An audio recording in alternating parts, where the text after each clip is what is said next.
श्री स्वामी समर्थ. नमस्कार स्वामी भक्तांनो. स्वामी भक्तांनो, आपण जेव्हा केंद्रात जातो तेव्हा स्वामी समर्थ महाराजांना मुजरा करून नाक घासतो. त्यामागचं कारण तुम्हाला माहीत आहे का? तर आज आपण याबद्दल माहिती ऐकू. सद्गुरू परमपूज्य मोरे दादांचे हितगुज चालू होते तेव्हा एका स्त्रीने प्रश्न विचारला. समर्थांच्या मंदिरात येताच तीनदा मुजरा करून नाक घासण्याची पद्धत काय? तेव्हा दादा म्हणाले, बाई, आपण ज्या हिंदू धर्मात आहोत त्या धर्मात देवांचे अ, ब, क, ड असे 4 प्रकार आहेत. आपले श्री स्वामी समर्थ महाराज हे अ वर्गातील देव आहे. हे अ वर्गातील देव म्हणजे प्रत्यक्ष परब्रह्म स्वरूप, ते स्वयं जागृत व महापात्र आहे. अनेक भक्तांना सदैव अजूनही दर्शन देतात.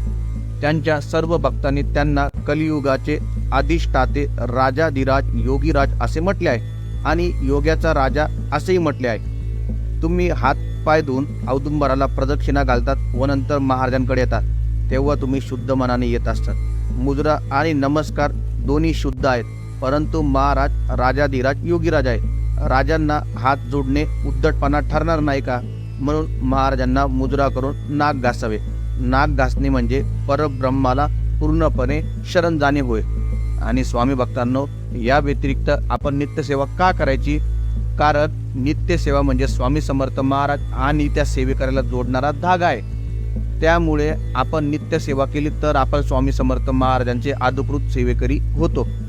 त्याचप्रमाणे आपण केंद्रात येताना पाय का धुतो? आपण कुठूनही फिरून, आपल्या घरून, बाहेरून, गावातून कुठूनही येतो तेव्हा असंही होऊ शकतं की आपल्यासोबत निगेटिव्ह एनर्जी येऊ शकते.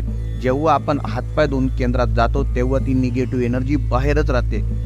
त्यामुळे हे सर्व नियम कटाक्षाने पाळायचे.